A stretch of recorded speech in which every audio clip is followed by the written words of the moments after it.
things that I like to create are mostly something that you cannot hold in your hand.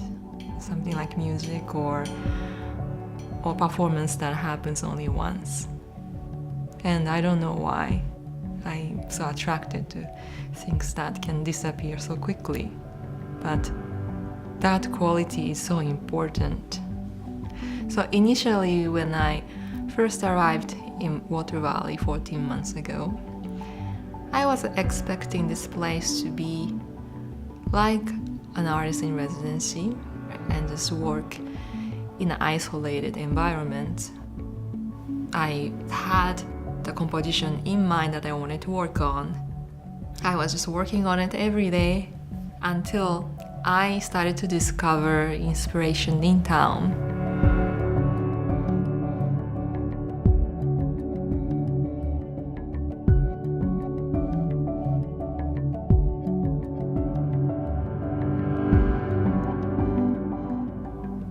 My first project was a soundscape.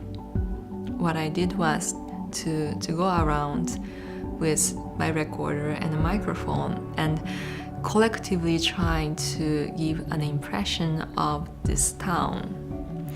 And I went to the museum and recorded Jack Sr. blowing train whistles and banging on the train bells. Have a seat? Sure, I want to show you something. Okay.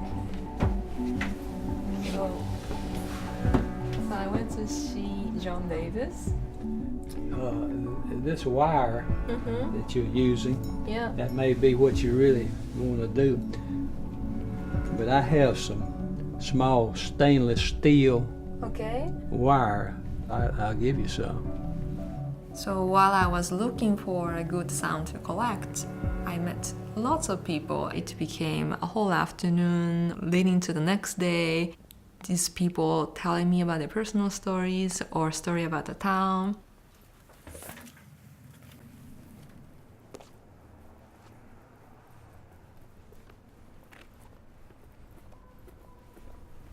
So I put all this together to create a unique soundscape that gives an impression of the town as a whole, also having this compositional structure to it.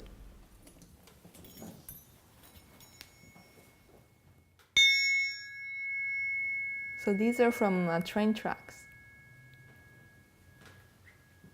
And these are old guitar strings from Kevin Geyer. He's a musician in town. He plays a bunch of instruments. So, I just walk around town and I can find these things, just the materials and people who can teach me how to do things. It's so special. The thing about Water Valley is that I speak to one person about new idea, and then this person will talk to another person, and then before I know it, everything just falls on my head. So I'll give you an example.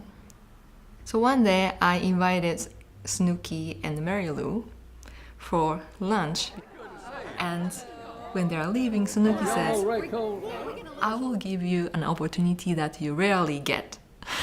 And I was like, that sounds really fishy, I shouldn't. And he says, come with me to my office. What the girl? You want to meet us there?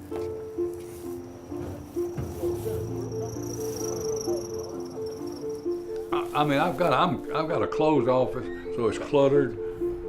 All my family we came out of retail, and since then, I've accumulated a few things. It was my office, and this is just what's left. You might see the junk that I had in here. You have lots of caps? Yeah, you want a cap? We collect things, I mean, and you call me a pack rat, maybe. You know, see all the glasses over there? They're from 31 years of going to a bank convention. I got a glass every year for a bank convention, or 2 glasses. But the office is full of old stuff.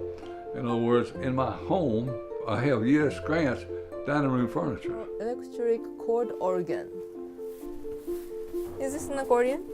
I think it's empty, open to see. Snooky had all these old beautiful accordions, and I got really, really excited to see them. But thing is, everything is broken.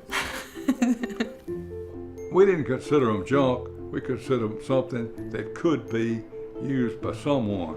If you look at them, we got one back here, just beautiful.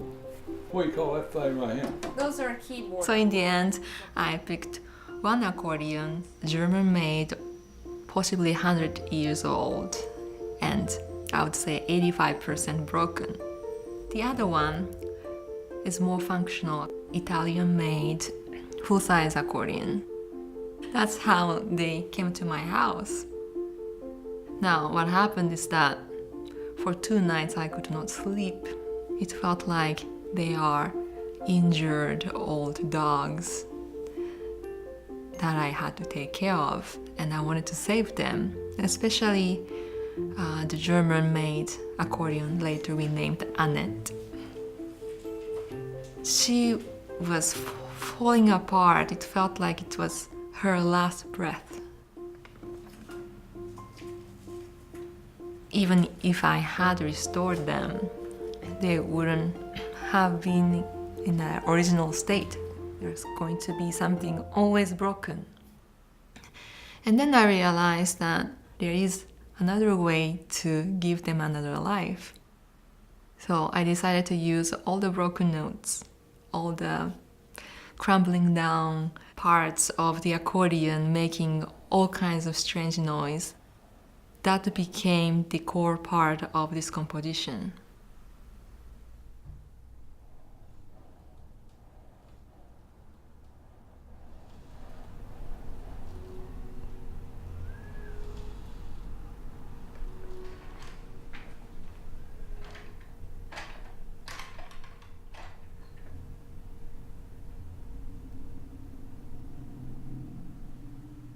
I did not want to force her to use the regular accordion vocabulary, which she has lost already.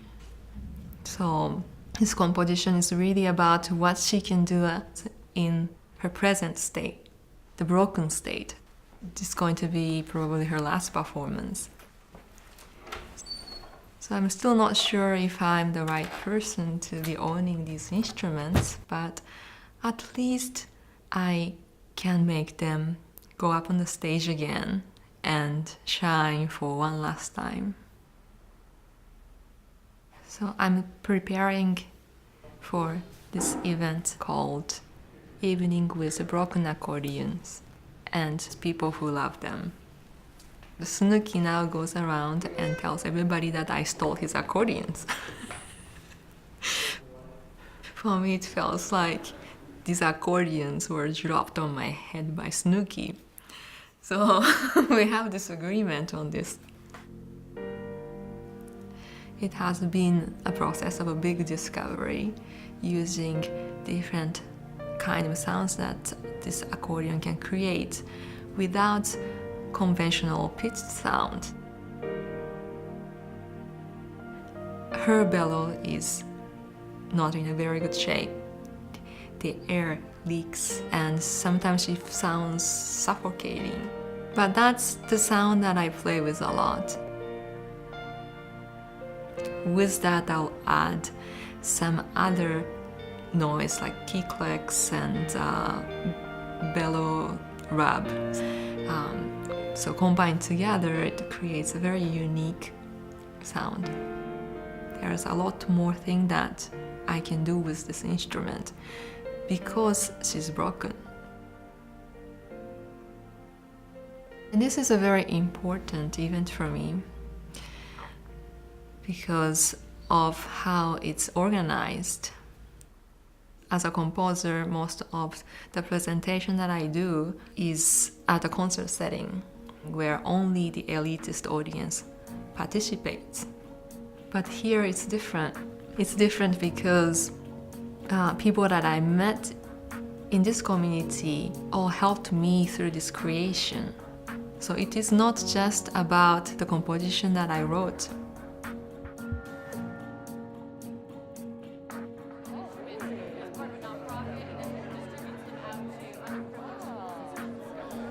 all I wanted to do was to settle down in a quiet place to compose something that I would perform elsewhere.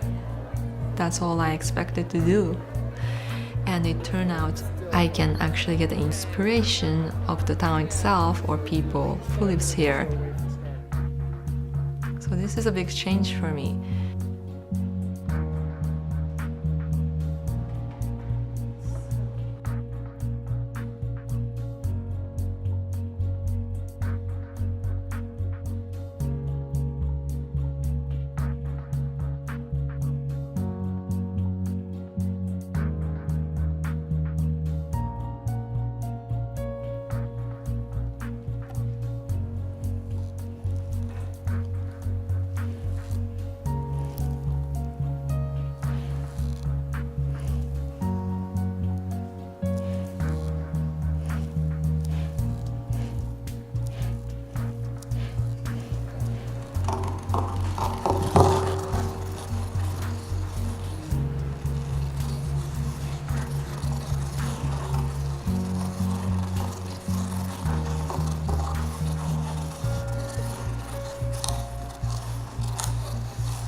I have so much respect to this instrument.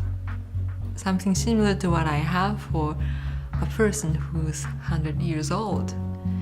She's seen lots of things that I've never seen, and she's been on the stage, hopefully, so many times. She had played for lots of people, whether that's a concert hall or a bar somewhere or a street corner. When I think about these accordions, I become so sentimental for something that I've never seen.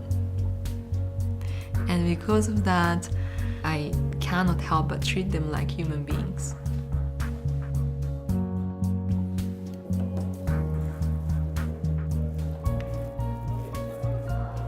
All I can hope is that maybe people will also see that beauty that I saw in this instrument. That's why I love doing what I do, something so abstract and something that you cannot hold in your hand. So as long as they survive, I'll continue using them in a state that they are in.